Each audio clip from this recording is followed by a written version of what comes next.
Now, I would like to welcome Heather Wishart-Smith to the screen for her swearing in.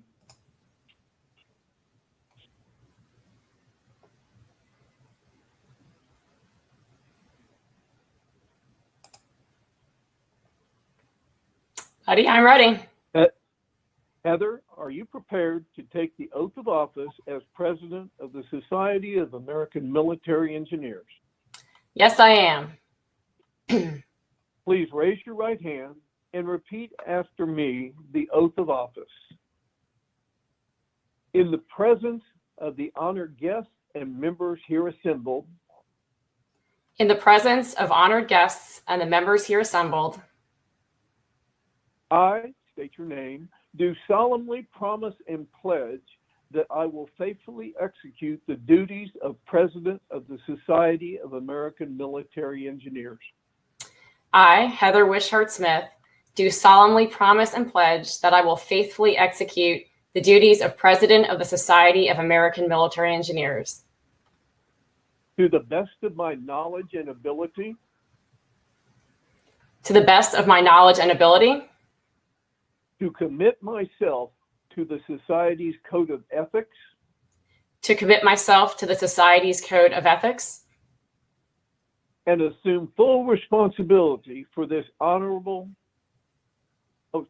further the objectives of the Society and assume full responsibility for this honorable organization.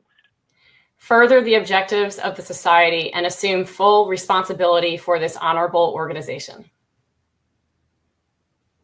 By the authority vested in me by the Society, I now proclaim you duly installed as President of the Society of American Military Engineers.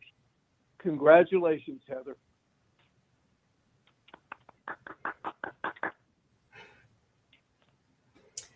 Thank you, buddy. It has been a tremendous pleasure to work with you this past year. And on behalf of the Society, I want to thank you for an incredible 50 years of service to SAME. As my first official act as president, I want to present you with the SAME Past President's Medal. You have done an amazing job sprinting to the start of our second century, and we look forward to your continued involvement as a past president and distinguished fellow. And I hope that Mary is right there with you, presenting the Past President's Medal to you right now. He just did, and I appreciate it. And thank you very much, Heather. Thank you, buddy. Buddy was our 100th SAME president in our 100th year. For a century, thousands of men and women have dedicated their time as volunteers to grow, sustain, and strengthen this society, and we owe them all a huge debt of gratitude.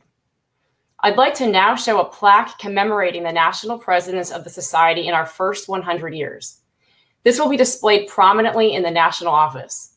As one scans through the names, you will see they tell a fascinating story of SAME's rich history, our future, and the legacy of our leadership. By now, I think most of us are familiar with the history of SAME and how we began. World War I found thousands of civilian engineers and construction workers called to duty to serve in the war to end all wars, resulting in tremendous knowledge, cooperation, and engagement between the public and private sectors to help win the war through combat engineering. In 1919, U.S. Army Chief of Engineers Major General William Black appointed a 9-officer board to form an association of engineers to preserve and capitalize on the technical lessons and camaraderie gained between the military and civilian engineers and their companies, and retain the preparedness and readiness for future conflicts and civil needs. What is often missing from that narrative, however, is the devastating impact that the Spanish flu was having on the military and civilians alike. The Spanish flu pandemic was the deadliest in history and infected about a third of the global population. Estimates vary, but it is believed that it killed between 20 and 50 million people. Surprisingly, we lost more American soldiers, sailors, and Marines to the flu and pneumonia than on the battlefield. Barracks were converted to hospitals. Mortuaries that were designed to handle 4 deaths a day were overrun with over 100. And the rigorous instructions for sanitation at Camp Custer in Michigan were that, I quote, men having the handling of food in any way had to, get this, bathe twice a week, and brush their teeth daily.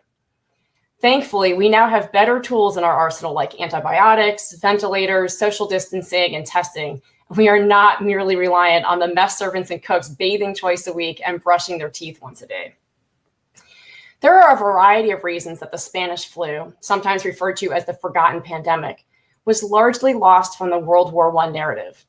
Poor record keeping, it was overshadowed by gruesome reports from the battlefield, and the true impact was concealed in the interest of military readiness and security.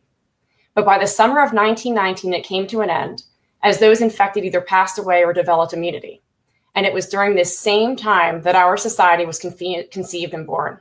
I recount all this now because I think it is important, even inspirational, to recognize that what we are going through right now is not unique, it is not permanent, and it will not bring down our nation or SAME.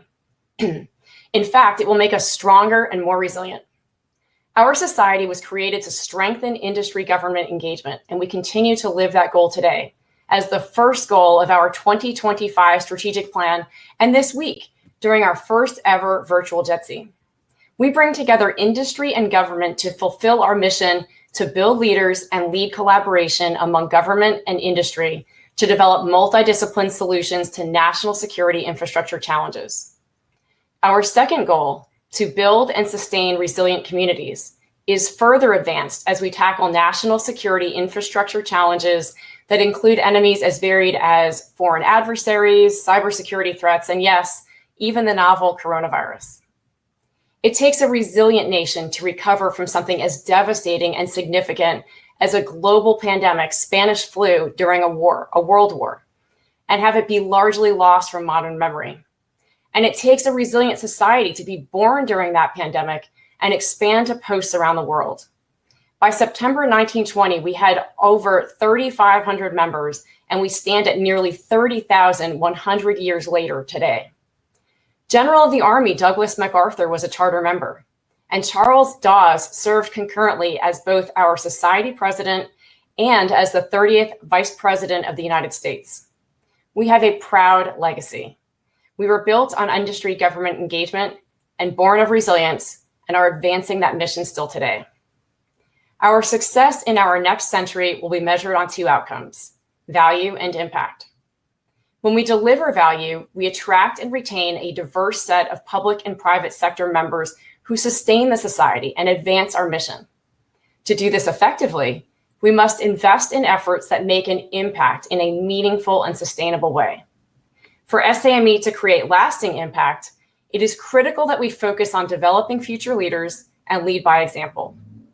Our other three goals, develop leaders for the profession, enrich the STEM pipeline for the nation, and prepare service members and veterans for the AEC industry, will help strengthen the society while advancing our overall mission of developing solutions to national security infrastructure challenges.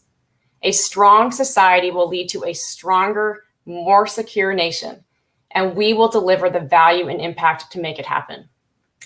I hope that in another 100 years, our current pandemic will be largely forgotten, and words like COVID-19 and social distancing will no longer be part of our vocabulary. But I don't have to hope, I know that SAME and our nation will be even stronger and more resilient due to the value and impact we are laying the groundwork for today. Just like 100 years ago, we are advancing our mission in the midst of a pandemic, and we have never been stronger or more resilient. Our second century is here. Let's get it started. Let's get it started. Let's get it started in here. Let's get it started.